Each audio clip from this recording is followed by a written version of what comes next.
There is a story hidden in the shadows, a story about a woman you think you know. But what you are about to hear is not the Mary of golden stained glass, crowns and processions. It is the Mary of flesh, of fear and of tears. The Mary that the Vatican prefers to keep behind the veil.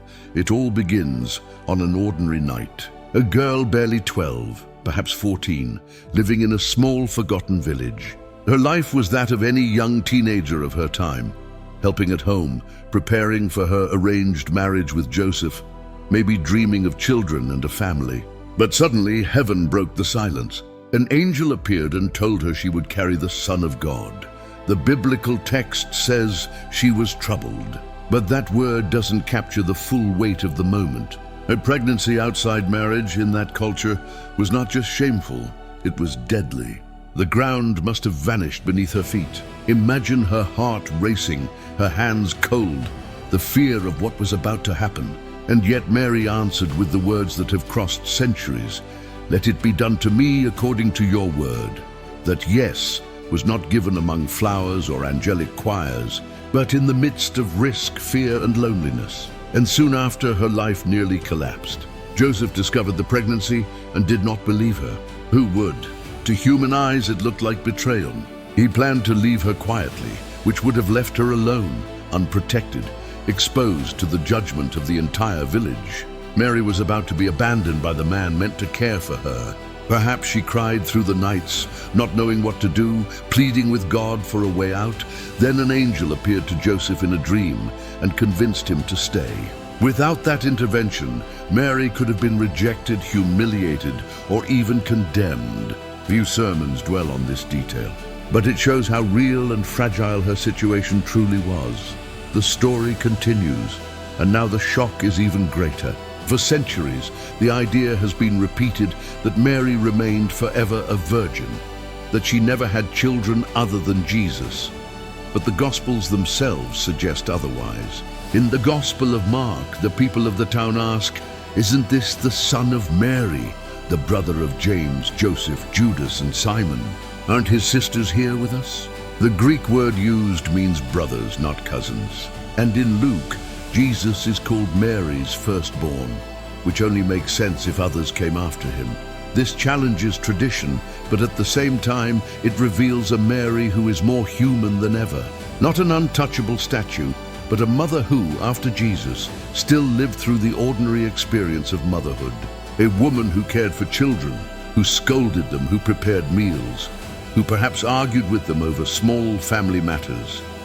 This image doesn't diminish Mary. On the contrary, it elevates her, because it brings her closer to us. She is not a distant goddess, but an ordinary woman who accepted an extraordinary calling. Her faith was not easy. It was full of risks, sorrows, and uncertainties.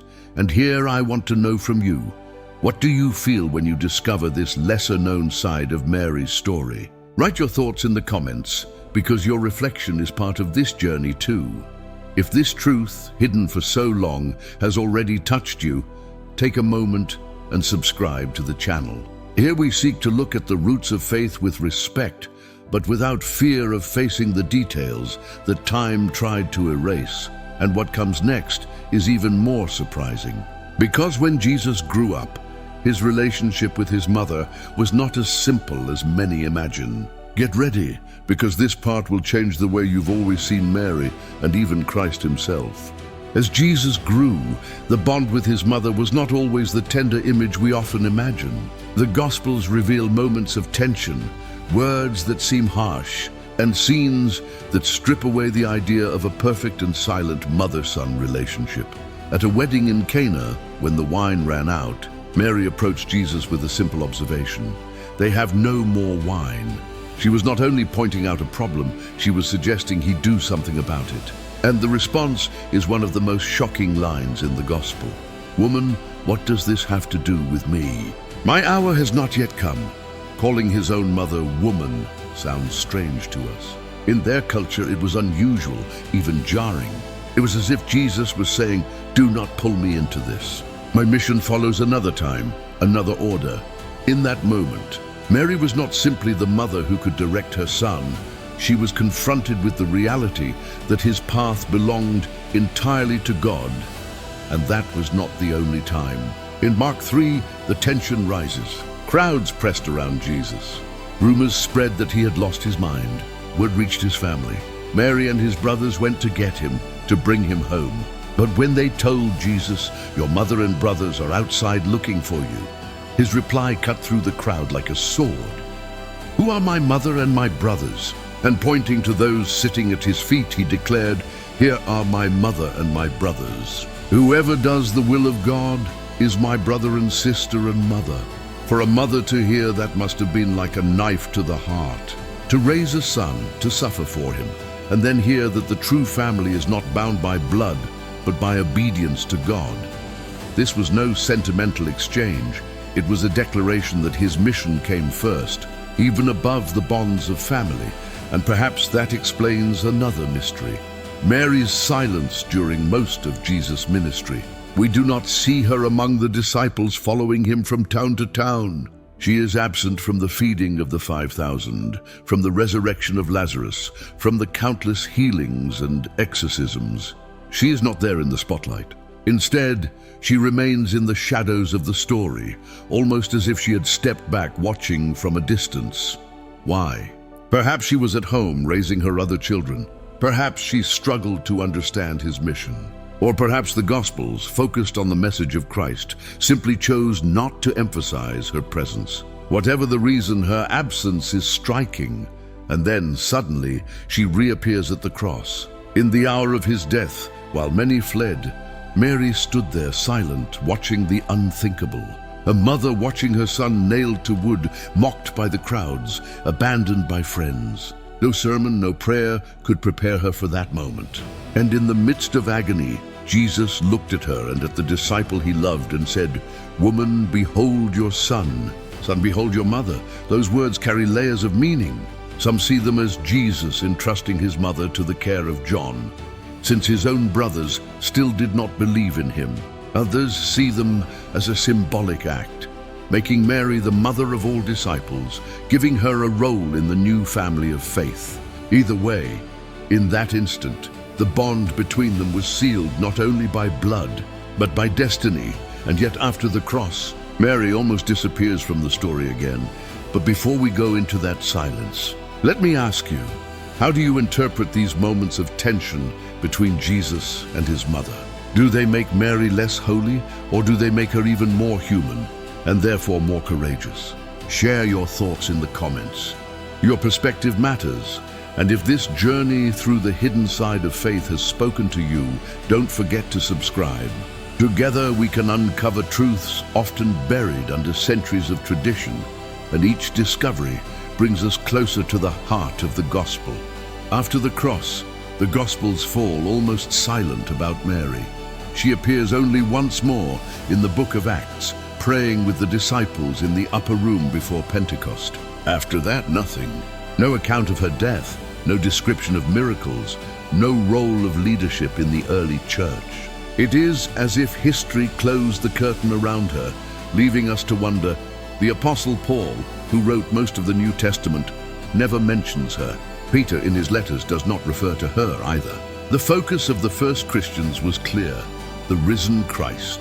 Mary, so central at the beginning, faded into the background, and yet centuries later a new image of her began to rise, not from the Bible but from tradition. In the year 431, at the Council of Ephesus, she was officially declared Theotokos, Mother of God. From there, devotion grew like a flame. Cathedrals were dedicated to her, prayers written in her honor, shrines built across the world. Stories of her childhood and death were taken from apocryphal Gospels, books never included in the canon, but cherished by the faithful. The doctrine of the Immaculate Conception, that Mary was born without original sin, was only proclaimed in 1854. The assumption that she was taken to heaven, body and soul, was declared in 1950. These beliefs, while beautiful to many, are not found in Scripture itself. They are the fruits of centuries of theological reflection, devotion, and church politics. And here lies the heart of the mystery. The Mary of the Vatican, crowned and exalted, is not the same as the Mary of the Gospels. The real Mary was not flawless, not untouchable. She was a girl who risked everything to obey God, a woman who sometimes did not understand her own son, a mother who lived in silence, who felt the sword of sorrow pierce her soul, who stood at the foot of a cross when almost everyone else had run away. To see her as human does not strip her of greatness. It magnifies it. Because if God could use a young, frightened girl to change the course of history, then he can use anyone. Her yes echoes through eternity, not because she was perfect, but because she was willing. Perhaps the true secret about Mary is not what the Vatican hid, but what we have forgotten, that God chooses ordinary people for extraordinary purposes, and that holiness is not about distance from humanity, but about courage within it. So now I want to hear from you. When you see Mary as a real woman, young, fragile, yet unshakably faithful, does it change the way you see your own faith? Leave your thoughts in the comments. Your reflection matters more than you think. And if this journey through hidden truths has opened your eyes, subscribe to the channel. Each week we uncover mysteries, confront forgotten histories, and walk deeper into the heart of faith. Because the greatest revelations are not locked away in golden halls, they are found in the raw courage of people who said yes to God. Mary was not distant. She was not untouchable. She was real.